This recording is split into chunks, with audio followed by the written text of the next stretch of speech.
ज्ञान गुण सागर जय कपीसति लोक उजागर जय हनुमान ज्ञान गुण सागर जय कपीसति लोक उजागर दूत अतुलित बल धामा पवन सुत नामा वानर छोड़ दो मुझे। विक्रम बजरंगी कुमति निवार सुमति के संगी जय हनुमान ज्ञान गुण सागर। मैं माँ और पुत्र का मिलन होने नहीं दूंगा, होने नहीं दूंगा, होने नहीं दूंगा। वो रह जाएगी स्वर्ग में और तुम यही यक्ष लोक में।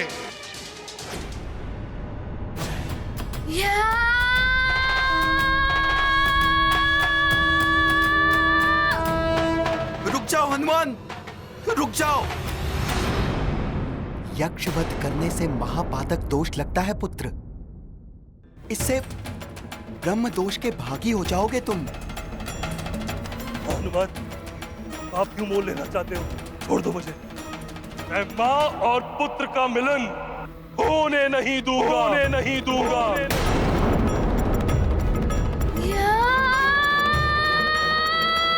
रुको।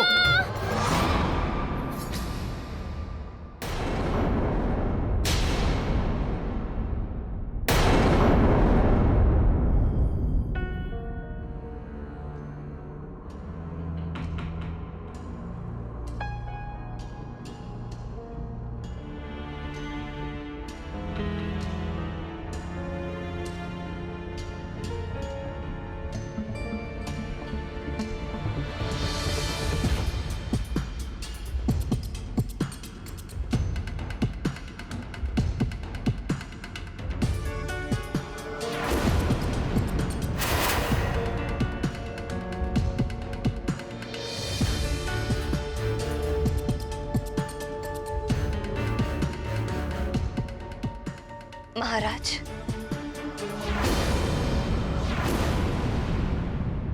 मेरी मांग में ये सिंदूर है तो आपके नाम का, किंतु इसकी रक्षा हनुमान ही कर रहा है।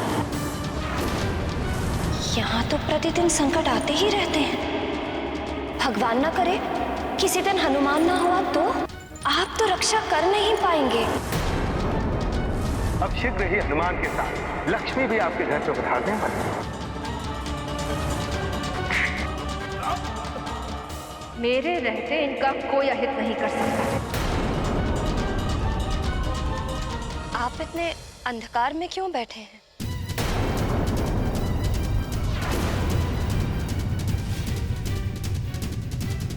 यदि तुम उजाले में आ जाओगी तो मेरे भीतर और बाहर का अंधियारा एक क्षण में छट जाएगा।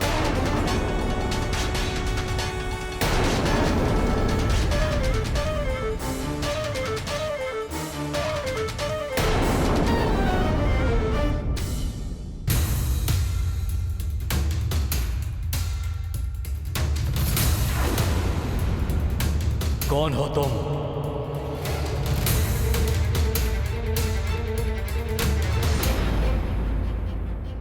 यक्ष वध करने से महापातक दोष लगता है पुत्र। इससे ब्रह्म दोष के भागी हो जाओगे तुम। हनुमान अबोध है, ब्रह्म दोष की गंभीरता से परिचित नहीं होगा। इसे महापातक से नहीं रोका तो अनर्थ हो जाएगा। मेरे ही कारण ये एक बड़े पाप का भागी हो जाएगा। हनुमान, तुम यहाँ किसी का वध करने नहीं आए हो। मत मारो उसे। यदि यक्षवध का महापातक दोष तुम पर लग गया तो तुम अपनी माता को कैसे मुक्त कराओगे? कैसे ले जाओगे माँ को वापस? स्मरण करो अपनी माता को पुत्र, स्मरण करो।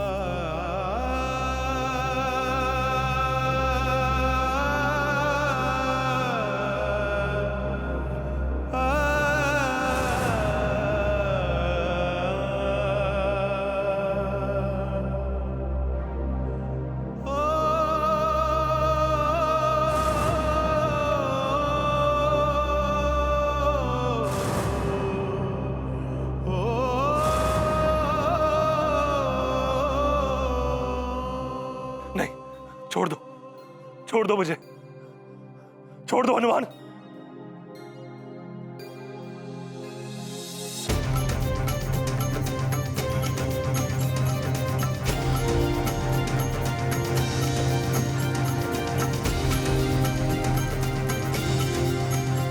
क्षमा, क्षमा हनुमान। ये गाथा महाबली हनुमत की, रुचिकर लीला राम भगत की। जय जय जय रघुनंदन राम, जय जय जय महाबली हनुमान।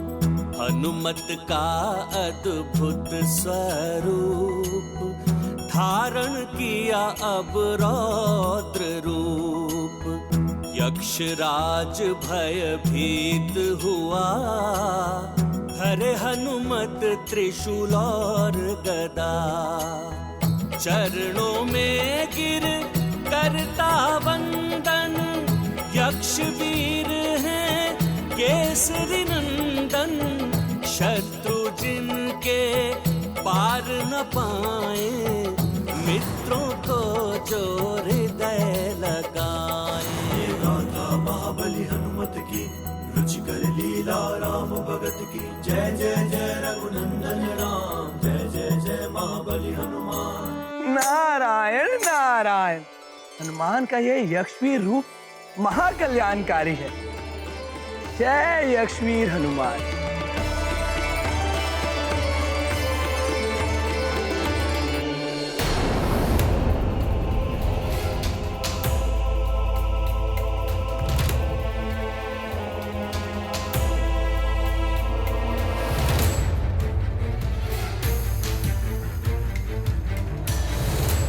कौन हो तुम?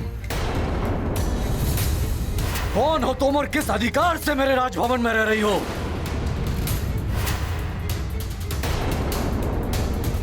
मेरी अंजना कहां है? क्या किया तुमने मेरी अंजना के साथ?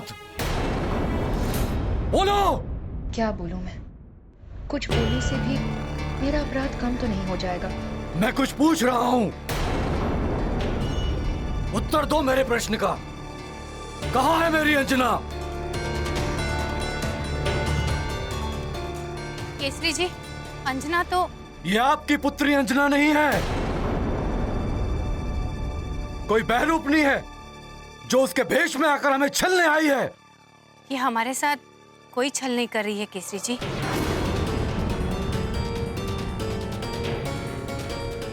क्योंकि मुझे सब ज्ञात है इसके बारे में।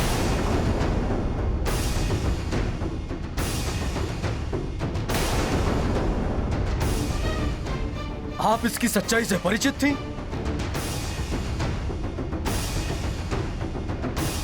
फिर भी आपने कुछ नहीं कहा। क्या व्यवस्था थी आपकी? कोई व्यवस्था नहीं है केसरी जी। मैं सच्चाई जानते हुए भी इसीलिए चुप रही क्योंकि इस संकट की घड़ी में आप और उद्विग्न ना हो उठे और कोई अनर्थ ना हो जाए। ये बहरूपनी है,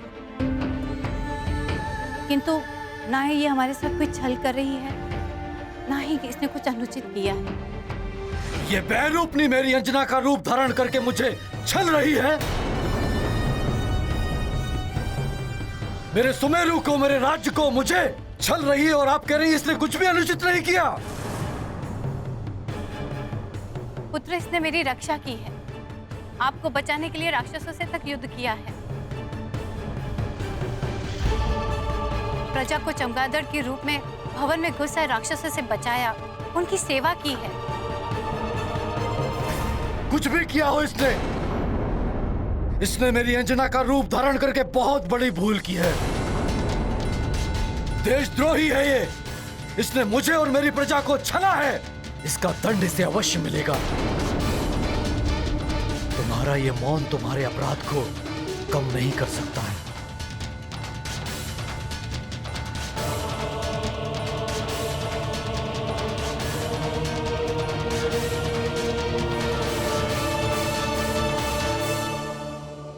तुम्हें राज परिषद में भरी सभा के समक्ष तुम्हारे कृत्य के लिए दंडित किया जाएगा।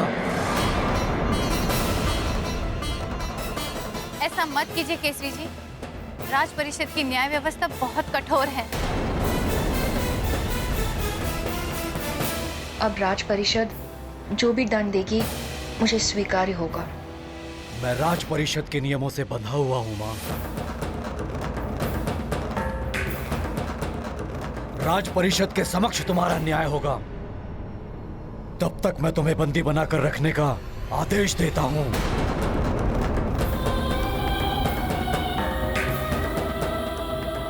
सैनिकों,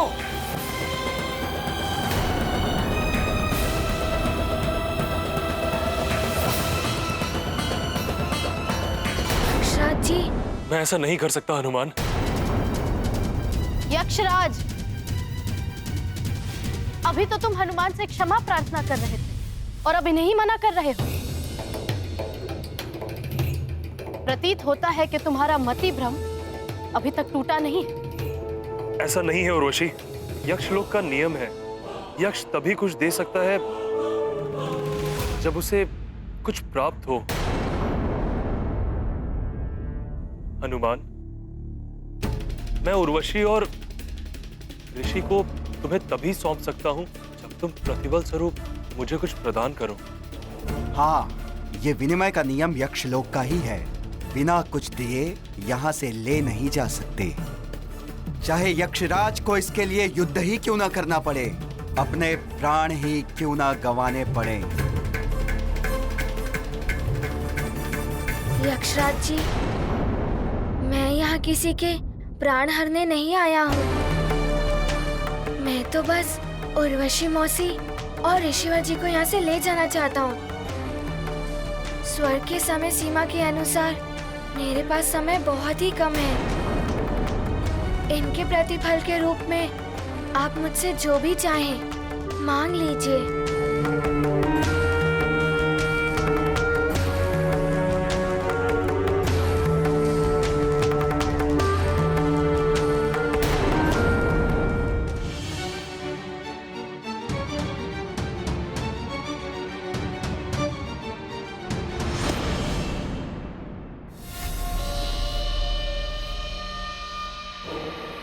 तुम्हारे पास ऐसी कोई भी मूल्यवान वस्तु दिखाई नहीं दे रही जो मैं तुमसे मांग सकूं, किंतु कुछ तो है तुम्हारे पास ऐसा जो अमूल्य है। यदि तुम दे सको तो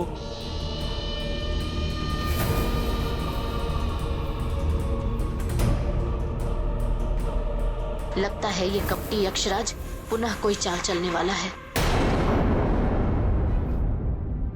यक्षराज जी, इन दोनों की मुक्ति मेरी माँ की मुक्ति से जुड़ी हुई है, जो मेरे लिए सर्वोपरि है।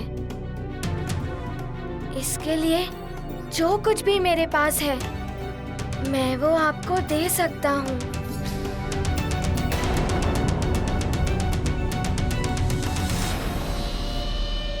अब तक जितने भी दिव्य पुण्य तुमने अर्जित किए हैं या कहीं से भी तुम्हें प्राप्त हुए, वो समस्त पुण्य तुम मुझे दान के रूप में प्रदान करना।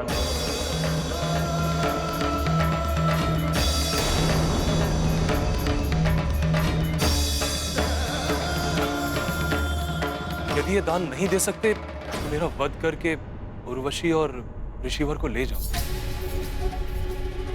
यक्षराज अनुचित कर रहा है हनुमान के साथ। इतना बड़ा दान मांग लिया इससे। कोई कैसे अपना पुण्य किसी और को दे देगा? हनुमान ऐसा नहीं कर सकता। हाँ, बड़ी कठिनाई से तो पुण्य अर्जित होते हैं। यक्षराज जी, मेरे लिए मेरे पुण्य मेरी माँ उर्वशी मौसी और ऋषिवर जी से अधिक मूल्यवान नहीं है।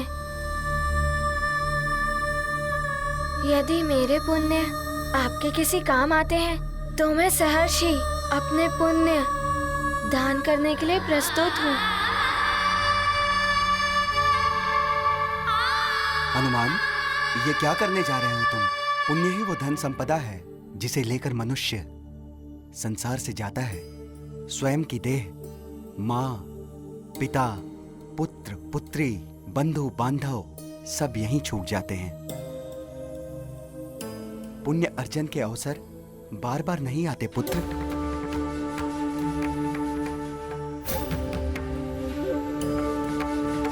हनुमान, इस यक्षराज की बातों में मत आना, ये तुम्हें उलझा रहा है। मैं विवश हूं हनुमान। तुमने मुझे परास्त तो कर ही दिया है। अब तुम चाहो तो उर्वशी और ऋषिवर को मेरा वध करके ले जा सकते हो। प्रभु, दान करना तो स्वयं में ही पुण्य का कार्य है, तो फिर सभी हनुमान को पुण्यों का दान करने से क्यों रोक रहे हैं? क्योंकि उससे हनुमान के पुण्य का क्षय हो जाएगा। ये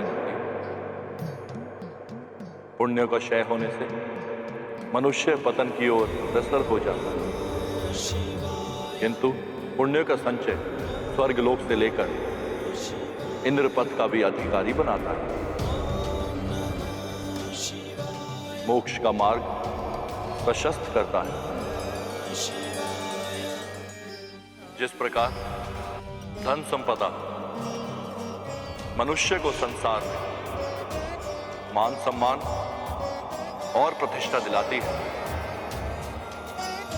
उसी प्रकार पुण्य ऐसा धन है जो ईलोक से लेकर परलोक तक मान सम्मान और प्रतिष्ठा का कारण बनता है। धन संपदा तो मनुष्य छल बल और दुष्कर्म से भी प्राप्त कर लेता है, किंतु पुण्य कभी छल बल से प्राप्त नहीं होते।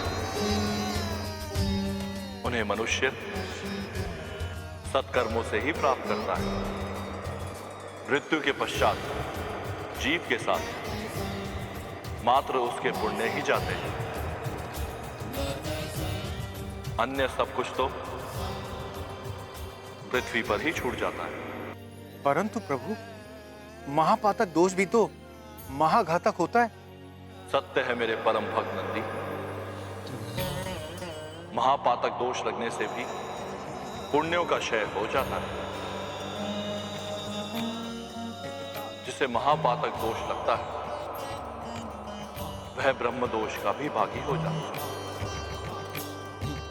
उसे रौरव नरक की यातना भोगनी पड़ती है। ब्रह्म दोष से मुक्त होना बहुत कठिन,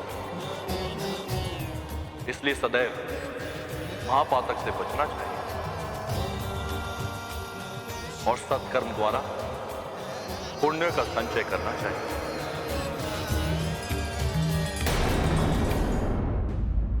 यक्षराज,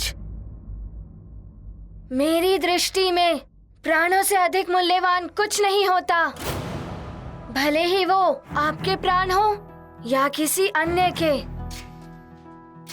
मैं केसरी नंदन अंजने हनुमान अपने अभी तक के अर्जित हुए सभी पुण्यों का दान जी को देता हूँ, जी को देता हूँ, जी को देता हूँ। ये गाथा महाबली हनुमत की, रुचिकर लीला राम भगत की। जय जय जय रघुनंदन राम, जय जय जय महाबली हनुमान।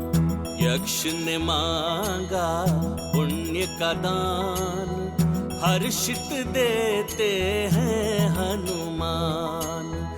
है अपूर्व पुण्यों का बलिदान, तीनों लोक में है गुणगान।